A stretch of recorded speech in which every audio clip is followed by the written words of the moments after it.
The Glorious Revolution had profound and lasting impacts on both Ireland and Scotland, reshaping their political, social, and religious landscapes.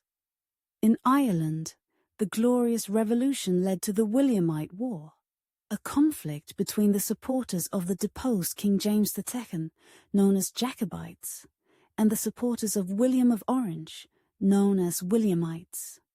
James II's campaign. After fleeing England, James II landed in Ireland in March 1689 with French support. He sought to use Ireland as a base to launch a campaign to regain the English throne. He quickly gained the support of the predominantly Catholic Irish Parliament, which saw his cause as aligned with their own aspirations for religious and political freedom. Siege of Derry. One of the earliest and most significant events of the war was the Siege of Derry. Protestant inhabitants of Derry resisted James's forces for 105 days, from April to August 1689, eventually being relieved by Williamite forces. This siege became a symbol of Protestant resistance in Ireland. Battle of the Boyne.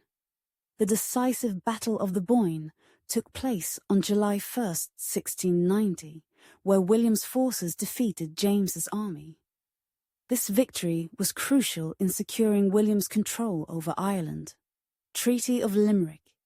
The war effectively ended with the Treaty of Limerick in October 1691, following the Williamite victory at the Battle of Aughrim. The treaty initially offered relatively favourable terms to Jacobites, including religious tolerance and the right to retain their land. But these terms were not fully honoured in the long term. After the war, the Protestant ascendancy sought to consolidate its power through the imposition of the penal laws, which severely restricted the rights of Catholics.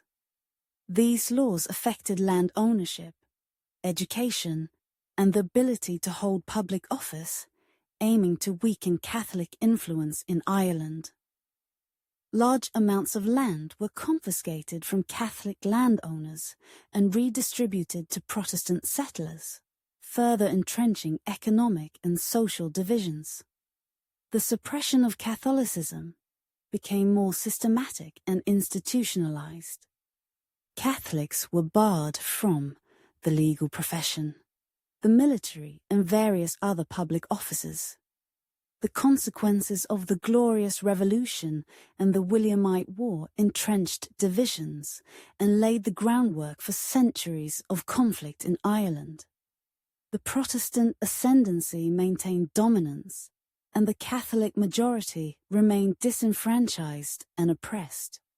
This period of history is crucial for understanding the roots of the later Irish struggle for independence. In Scotland, the Convention of Estates, convened in March 1689, declared that James II had forfeited the throne. They offered the crown jointly to William and Mary, establishing their rule in Scotland. Claim of right. Act 1689. This act was the Scottish counterpart to the English Bill of Rights, asserting the supremacy of Parliament over the monarchy. It laid out various grievances against James II and established the conditions under which William and Mary were accepted as sovereigns. One of the significant outcomes was the re-establishment of Presbyterianism as the official religion of Scotland.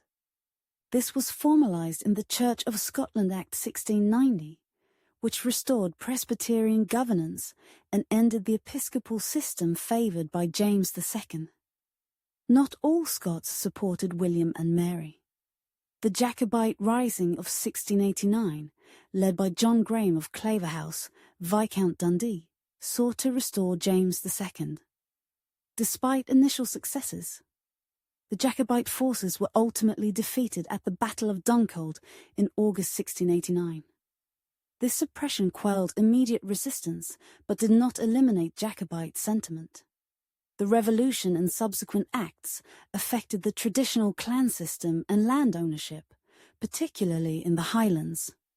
The Jacobite risings had significant impacts on the Highland clans, leading to further conflicts and eventual suppression.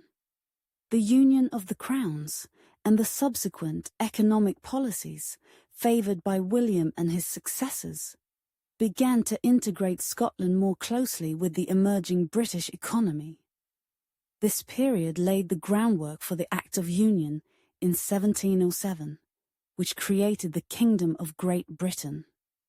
The Glorious Revolution solidified the power of the Presbyterian Church and established parliamentary sovereignty in Scotland.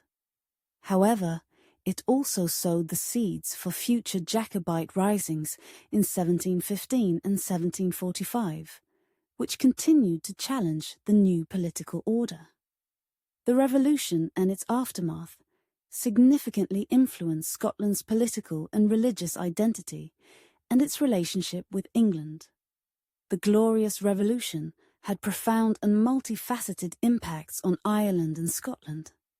In Ireland, it led to war, severe repression of Catholics, and long-lasting social and economic divisions.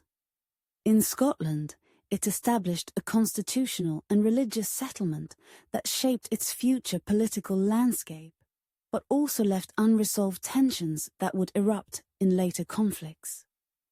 Both nations experienced significant changes that were crucial in shaping their histories and their roles within the British Isles.